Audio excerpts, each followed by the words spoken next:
In verse 27 of our Gospel reading, Jesus says, "Love your enemies." Love your enemies.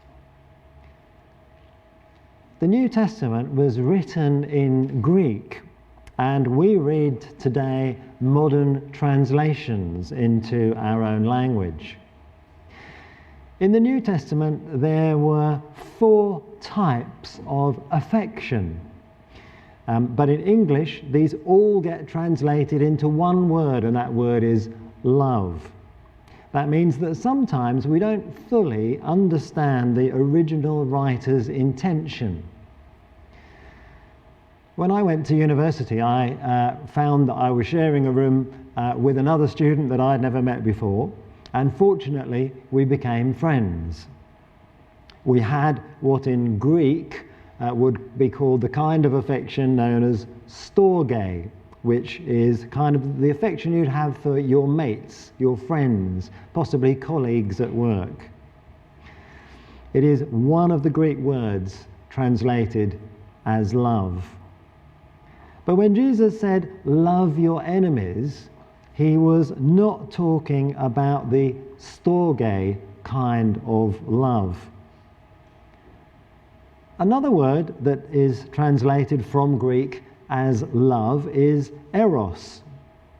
Eros is romantic love, like you would have for your partner.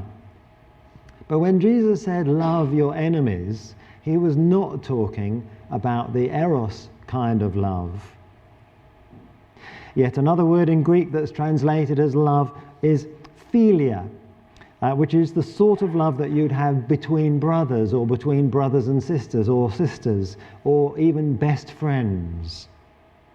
But when Jesus said, "Love your enemies," he was not talking about the philia kind of love. We're going to come back to that word love in a minute.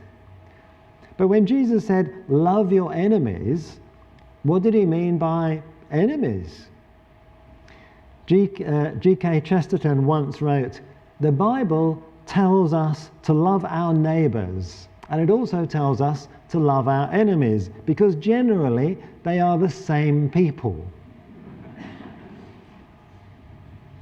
There are people who we have offended and perhaps apologised to, but who refuse to accept our apologies. There are people who we have angered, people who are jealous of us, people who've set themselves against us. There are people, even in our families, who hold a grudge against us for some mysterious reason we can't understand. And there are people who seem to dislike us or wish us ill for no reason. It is a sad part of human life that you cannot please all the people all the time. Yet Jesus tells us to love our enemies, to do good to those who hate us, to bless those who curse us, to pray for those who mistreat us. A frequent criticism of Christianity and all religion is that it encourages in-groups and out-groups. In other words, religion is seen by those outside it as a force which brings some people together because they believe things, but puts them against those who don't believe. If we look at some of the conflicts between the Protestant Church and the Catholic Church, between Christians and Muslims, between Sunni and Shia Muslims today, we can see that there is an element of truth in that. In his book, The God Delusion, the strident atheist Richard Dawkins wrote, "Jesus was a devotee of in-group morality coupled with out-group hostility." Really? Did Jesus encourage out-group hostility? The command we're looking at today is love your enemies. That's hardly out-group hostility. Then there is a story of the Good Samaritan, a story which praises the opposite of out-group hostility. It's a story of out-group hospitality. This is a story of a Samaritan, a traditional enemy of the Jews, being held up as a hero because he has demonstrated love to his enemy by dressing his wounds, taking him somewhere safe, paying for his care. Then there was the way that Jesus himself was frequently criticized for identifying with sinners and tax collectors and prostitutes. They were the out-groups of his time, frowned upon by the religious, pious Jews. But as far as Jesus was concerned, they were not out-groups. And remember too, when Jesus physically touched the leper and healed him, he was someone who was not just ceremonially an out-group person, but excluded in every way within his society. And if the Jews of Jesus' time had an official enemy, it was the Romans who were occupying their land. And yet Jesus didn't hesitate to heal a Roman centurion's servant, and even said to a centurion, "I tell you, I haven't seen faith like yours in all Israel." So, love your enemies was not a throwaway remark that Jesus made, but a commandment which he demonstrated in his life, even to the point of praying for those responsible for his death whilst on the cross. So the command, love your enemies, is central to who Jesus is and how he sees things. Going back to my roommate at university, I said we were friends, but towards the end of the second term, I became a Christian. And for whatever reason, he didn't like that. And so he took every opportunity to wind me up about my new faith. How could I possibly believe this rubbish? Even though I was a new Christian, I kind of got this thing about love your enemies. So I thought that this meant being nice. So whatever he said, however he tried to wind me up, I tried to be nice. Did it work? No. By the end of the third term, I hated him.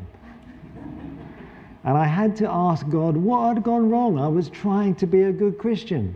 Why did I feel this way? Well, I'd failed for two reasons. Firstly, I'd not understood what Jesus meant by love your enemies. Because it turns out that the other Greek word that's translated as love, and the word which Jesus uses in our passage, is the Greek word agape. And this means unconditional commitment to people's well-being. So agape is the kind of love that the Good Samaritan exercised over the man he found beaten up. The man was not a friend of his, he was not a lover of his, he was not a brother of his. In fact, he was literally an enemy. But he dressed his wounds, took him somewhere safe, paid for his care. Unconditional commitment to well-being does not mean being passive. It does not mean being nice. It does not mean being a doormat. There are times where we need to stand up when people have a problem. Commitment to someone's well-being sometimes means challenging their behavior, being firm, setting boundaries. The second reason that I failed in my relationship with my roommate was that I had tried to do it all in my own strength. I'd not yet learned that the whole Christian journey is a walk with Christ, day by day, moment by moment, saying again and again, help. I need your help. I can't do this by myself. I was trying to love my enemy in my own strength. So I started to pray for my roommate, to ask God to help me to know how to respond, to challenge his behavior when I needed to, and to ignore it when it was sensible. Not all our enemies can be dealt with by us, even with God's help. Sometimes enemies are ultimately too destructive, and we need to remember that sometimes God is saying, keep away. It doesn't mean that we're not committed to their well-being. It doesn't mean we don't pray for them. But sometimes it is too dangerous. By the beginning of the summer holidays, back at university, my roommate and I had made up. And we had a great canal holiday together in the summer.